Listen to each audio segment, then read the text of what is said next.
Hi, everyone, and welcome back to Is Stationary RV Living the Ideal Retirement Option for You? I'm so glad you're back for Chapter 1, where we really start diving into the reason you might want to live stationary in an RV. What are the financial implications you might be looking at? How do you even find an RV? And how do you prepare for it? We're going to talk about all those things today. But if you didn't watch the overview, no worries, because each one of these videos is a standalone in and of itself, but together it's a powerful guide to help you in this next season of life, living stationary in an RV, should you decide it is a great option for your retirement. However, for those of you that like to do things in order, if you want to pause now and go watch the overview, great. Everything that we're going to talk about today is just going to add a richness to what you learned in the overview. And don't forget, download the handouts. They're free and they're really going to help you learn as you go through this series. And this week you receive not only your handout, but a bonus that's going to really come in handy when you start looking for your new RV home. In the overview, our goal was to give you a significant amount of information to help you through the first steps of deciding if your interest in living full-time stationary in your retirement years in an RV was a whim or a genuine option for your future. Our next step is to guide you through your why and help you face the financial realities as well as mentally prepare you for that big change. Then we'll begin the search for finding your ideal RV home. So today we're going to look at creating the dream plan. We have to begin by thinking about the why. Why is it that you want the RV lifestyle? There could be many reasons. For some, it's they want the simplistic lifestyle. They want to live in a downsized environment. For some, they just want to enjoy a more affordable lifestyle that allows them to use those finances for other exciting things in their retirement years. Others really enjoy living closer to nature, and living in an RV provides them that opportunity. For some, there's the desire to change their environment. So even though they have a home, they can move their home to different locations. And maybe it provides them the flexibility to be more mobile full-time or part-time in the future. There is a real advantage to having an RV home that has a different kind of maintenance responsibility than the sticks and bricks of traditional homes, and that can be very enticing for even more people. For most of it, it's not just the why, but there's a purpose behind our desire to change the environments that we're in. For some, it's to create a comfortable, low maintenance retirement lifestyle. And creating a home similar to maybe a small apartment, but is a little bit more independent, is very attractive. Another purpose could be that you have some hobbies that you really want to get close to. For instance, I know some that really want to garden, others that want to grow goats, and moving their RV to a location that allows them to do this is very enticing. As we get older, there's a desire to be close to our family sometimes. And if you have family that lives on larger pieces of property, you may be able to move your RV to their property and use their electricity, their sewer, and their water to be able to maintain your small home on their property. Another part of the why process is to think about the expectations you might have. So some of your expectations might be that you're going to have a simpler life. You have less space. You'll have fewer possessions. So maybe it'll be easier for you to keep a clean house, for you to not have things so cluttered, for you to just enjoy a simple environment. A lower overall cost of living is very attractive. And one of the things you need to think about is while that can be very true, there are also other expenses that happen when you live in an RV. So you're not going to be able to cut all your expenses by living simply in an RV, but your expenses will change and they may be less. One of the things we'll talk about today is your financial expectations.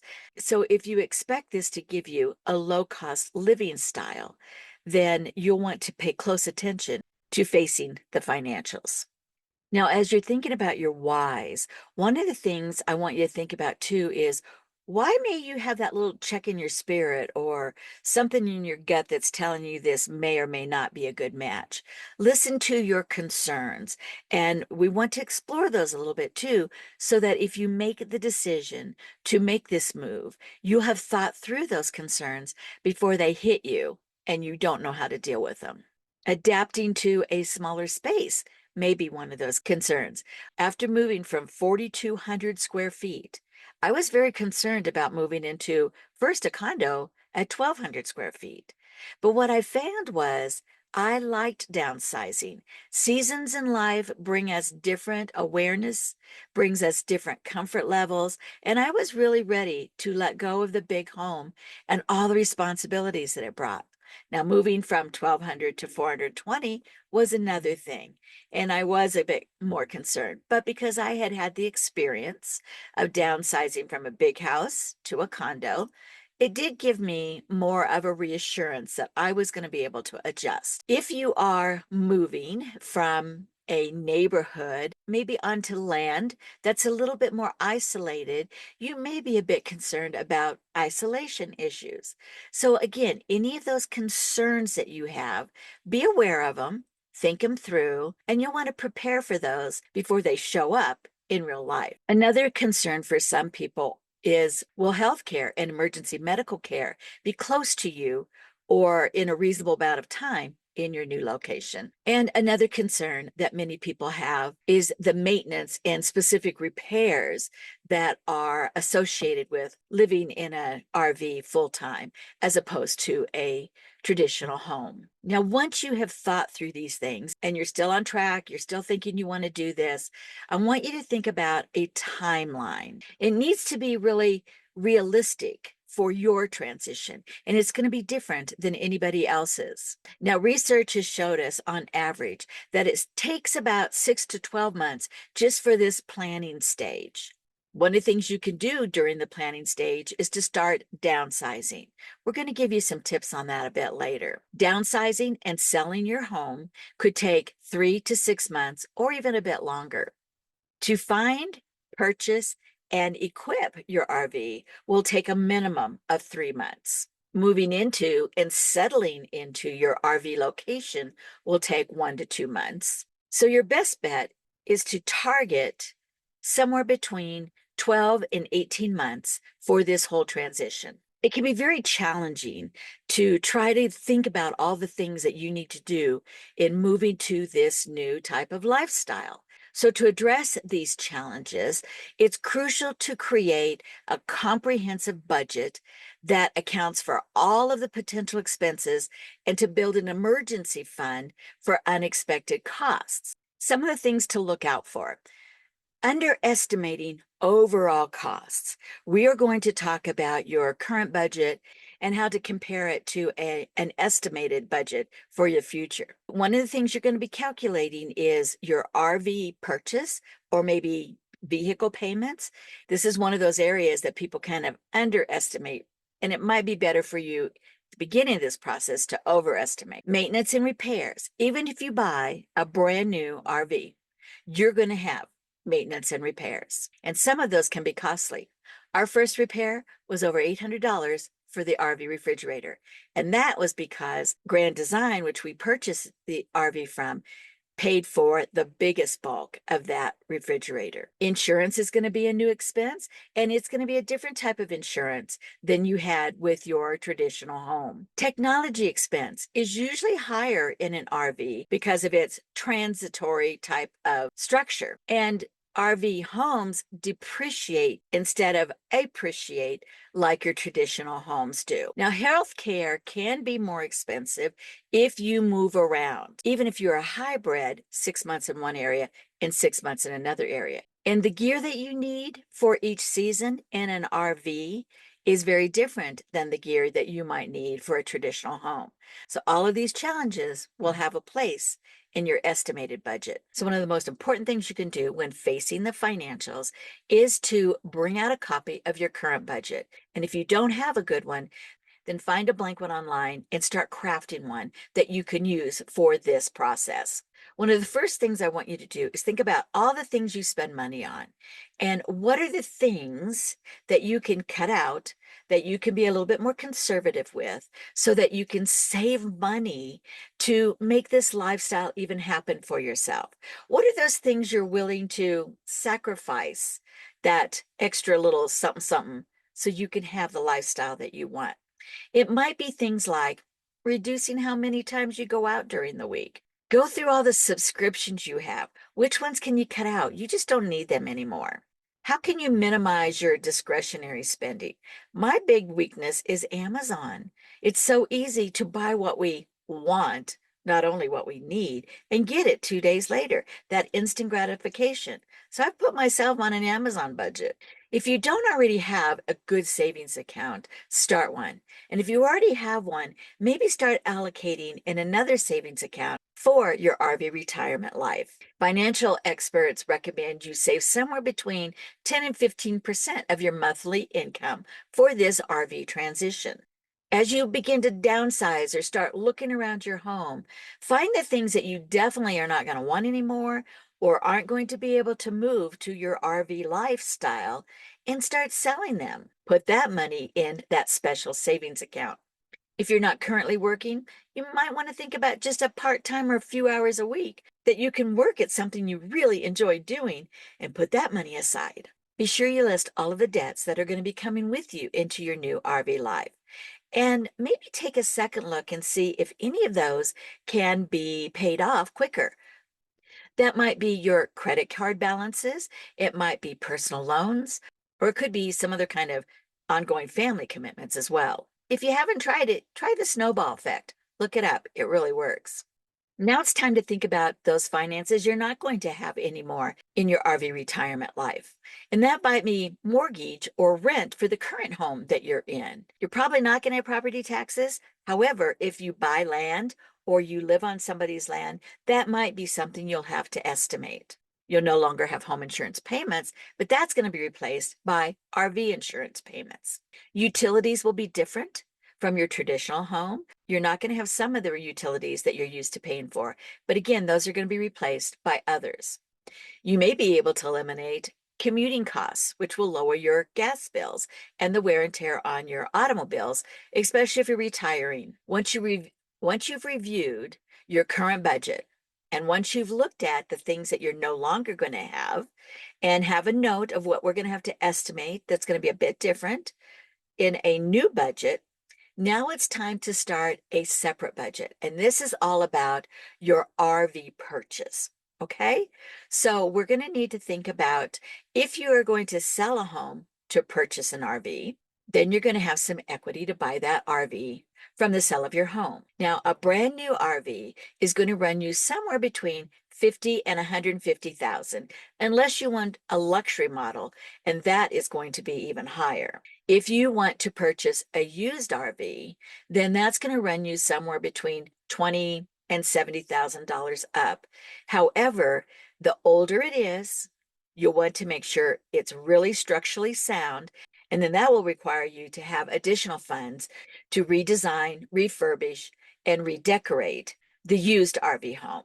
If you're going to finance, you may be able to find financing options with a 10 to 20-year loan, which desires somewhere between a 10 and 20% down payment. So it's going to be important to look at your current budget, look at your estimated budget, and then think about the budget that you'll have to purchase an RV. Because the next piece that's going to be a little bit costly is all of the required RV supplies that you're going to need. And the basic setup costs are somewhere between $2,000 and $5,000. And these are things like leveling blocks, sewer hoses and connections, water pressure regulators, surge protectors, some basic tools that you're going to need on an ongoing basis for the maintenance and repairs of your RV. Now, I want to remind you that if you really want a detailed guide with all of these instructions, estimations, forms, then we do have an ultimate guide that you can purchase on our website, and it will walk you through each one of these videos that we are discussing. Next, in this estimated budget, and something you're going to need to think about is the location site. Where are you going to land in your RV? If you're going to go to an RV park, the rent, if you can find a decent place, is going to be somewhere between $400 and $800 a month. Now, recently, Bob and I were looking at alternative places, and they went as high as $1,200 and $1,400 a month. It really depends on the type of park that you're looking for and the amenities it has. And we're going to go into more details about those in another video. If you're going to purchase land, that's going to run you somewhere between $20,000 and $100,000 on up. In some places that you end up landing your RV may even have an HOA fee, and that could be somewhere between $1,000 and $3,000 a year. So you can see why it takes anywhere from a year to 18 months to really research all of these things. So we're going to be starting out with this very basic review of your budget, the estimated budget, and then we're going to be looking at the RV budget, the purchase of an RV, finding a place to put it, because all of this is going to make a difference. And those numbers will fluctuate and change as you go through that year to 18 months and you get more information and solidify those budgets even more. Another section of your budget that you're going to want to pay some attention to are the things that you want for your RV. Maybe they're not essential, maybe they're not even necessary, but they're things that you want for your RV. And that could be things like solar panels that could run you $1,500 to $5,000 and more. If you want a satellite TV system, it's $500 to $2,000 or more. If you want upgraded furniture, that can run you $1,000 to $3,000 or more. Another want could be creating your outdoor living area, and that may be the budget to build a deck, for patio furniture, for rugs or concrete areas, for barbecues, you name it. And of course, that can be anywhere from a few dollars to a few $1,000s. So as you review and build and craft these three different types of budgets, what we're trying to come to is your RV life budget. And these are going to be things that include your ongoing expenses. So think about your food. That's similar to your current budget. It's going to be your health care. So you might have to factor in potential changes in coverage if you have to move to a different area, or if you're starting Medicare, or any of those kind of inclusions. Your vehicle expense, is that going to change in any way? Sometimes when people buy like a fifth wheel or a travel trailer, then they may want to have a truck that could actually pull it. Some people hire people to move that RV home from place to place. If you're a couple and you have two cars, well, one of them is going to definitely stay the same, or maybe both of them are. So you have a pretty good handle on what your annual expenses are for those vehicles. And the other thing that might stay the same is probably your personal expenses, like your clothing, entertainment, and hobbies that you already have. Things that might be new or higher expenses is if you have an RV loan, well, then you're going to have to add that, especially if you finance it. And again, that could be anywhere from a few $100s to a few $1,000s a month. It may be your RV insurance is going to be very different than your traditional home or renter's insurance. And that could be anywhere from $50 to $150 a month, again, or more. Probably one of the things you didn't have in your bricks and mortar home was propane. And you will have, if you're full-time stationary, you more than likely are going to have a propane bottle that is filled by a local company. And the cost of that is going to fluctuate depending on the cost of propane and depending on the delivery fees. One of the things that we've been able to do after the first year was be able to get on a monthly budgeted cycle. And that did make things a little easier on our monthly budget. You'll also want to look into internet and phone services. Depending on where you land with your RV, your internet may change. We were able to get local internet. However, we had to get a special kind of receiver that is on top of our RV rather than the type of service that might come into a traditional home. Okay, if facing the financials doesn't scare you away, then the next big hurdle is mentally preparing for that big change. Again, going from your traditional home, even if it's a small apartment, it's still bigger than most of the RVs. So here are some things to be thinking about and mentally adjusting. I know it sounds kind of funny, but in reality, if you can mentally prepare yourself before you move in, then when the anxiety comes at you, and trust me, in some way it will, then you'll have coping mechanisms already in place. So, first, embrace the flexibility. One of the biggest things that I've had to adjust to is everything has to have multiple uses. I'll give you, for instance, my desk, which I work at every day, is in our RV garage. And I'm the kind that likes to have my desk nice and neat. I like to have a place for everything. And then in the evening, my husband comes in here and he has a project that he works on. And everything goes all over my desk. So if I come in later and I want something, I'm not going to be able to get it because my desk is being used for a different purpose. And that's many things in the house.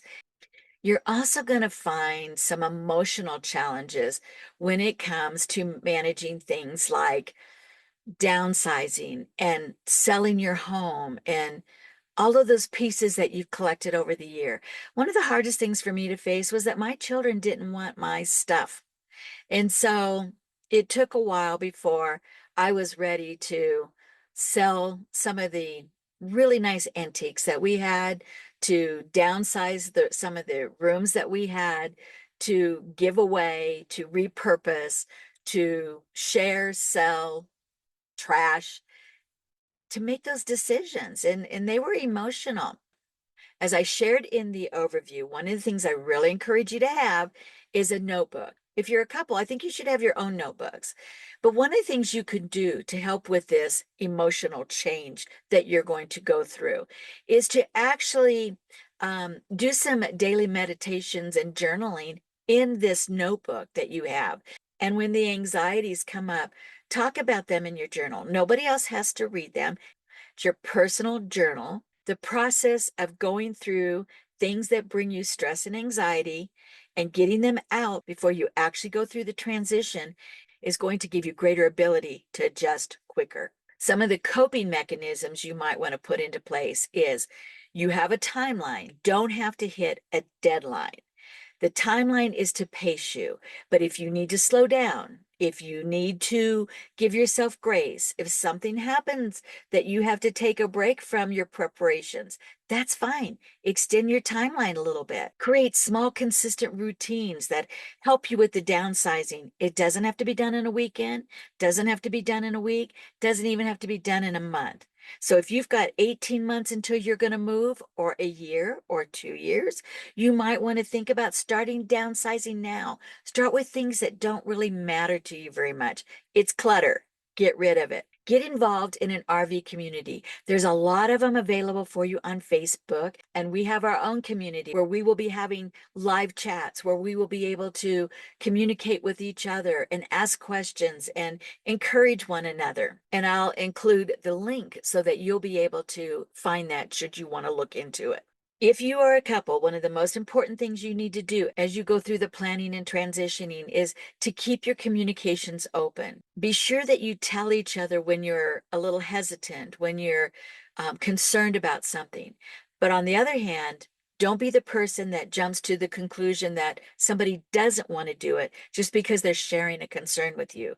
You want to talk those things through. Be sure that you talk through your pros and cons when it comes to choosing an RV and the whys and all of those pieces. So make sure you've downloaded the handout for this section so that you can go through this together and make sure that you're on the same page. And if you are so far from consensus, you've got time to talk it through and come to some kind of an agreement. Now, one of the most exciting things you're going to do when you get to this point is to start researching, and looking for that new RV home. It's one of the funnest things that you're going to do. So, to determine the right size, the right type, the right RV home for you and your future, you need to consider the following. First, you have to assess your RV lifestyle needs. Again, are you going to be full time, stationary in one location? Is that going to be on a farm? Is it going to be on family land? Is it going to be on land that you buy? Is it going to be on an RV park? How many people are going to be living in your RV? Is it going to be just you? Is it going to be you and a partner? Is it going to be you, your partner, and other family members?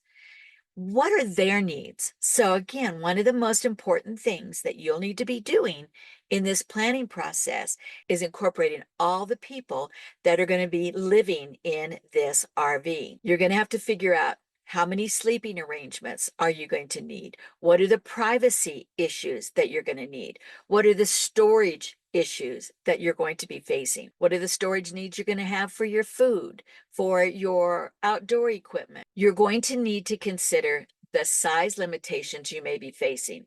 Now, if you're putting it on your own land or on family land, you probably are not going to have the same issues as you would if you're putting it in an RV park. So a lot of campgrounds, current campgrounds, can accommodate RVs up to 32 feet in length. So if you're going to be using that RV for traveling in the future, then you're not going to want to buy one too much bigger than that. And that's because a lot of state and national parks will not accommodate RVs that are any larger than that. So you might consider that smaller RVs are better, especially if you're going to be boondocking or visit a lot of off-grid locations. Larger RVs offer more comfort, and especially if you're going to be in a stationary full-time situation, then it accommodates a larger living style. The challenge is getting it into that place to begin with. They can be challenging to park. If you do not have the capability or the skill in parking that, you're going to need to hire somebody, which is what we did, to park it for you. So we've looked at creating that dream. We've looked at what it is that you're going to be facing, the challenges you need to worry about. We've looked at your why, your purpose, concerns that you might have. We've faced the financials. We've given you some resources to make sure that you're able to budget appropriately for this future endeavor. You have a timeline that you're considering, knowing that you need to be flexible with that. We've talked about mentally preparing yourself for the big change that's ahead of you. And we've assessed not only your needs in this new lifestyle, but everybody that's going to be living with you. And we've given you some ideas on what to consider when you begin looking and researching for your new RV home. So here's what we suggest that you do. In your journal, make 2 columns. One that is a non-negotiable. What are the things you, and then all the people you've considered, what do they need to have? So when you go to be looking for your RV home, you'll know that if the RV doesn't have it, then it is not even worth looking at. So I've created a handout for you, and this is a gift. And what I would like for you to do is use it when you go and visit an RV show. Now, I mentioned in the overview that going to the RV shows is a really fun experience for the whole family. So I think by the time that the RV shows really get going. Ours is in January in Denver, the one that we're going to be at. So this whole series will be concluded by then. So if you stick with this and you do the exercises, by the time the RV shows roll around in your area, you're going to be able to focus on the RVs that are the best match for you, your family, and your situation. But remember, there are no perfect RVs, and the right RV for you depends on your specific needs and personal preferences. Take the time to research, go and walk through models that are available to you that meet your requirements, and compare the different options before you make your decision. You're still with me, so I think you're still excited. So if you didn't download this week's worksheet or the overview worksheet, they are still available for you free of charge. Just go to our website, and here's your three options. You can just download the worksheets for free, you can purchase the full guide, or you become a VI planner. And that includes all of the videos, the transcripts, and some coaching. So find what fits for you, and we'll see you next week.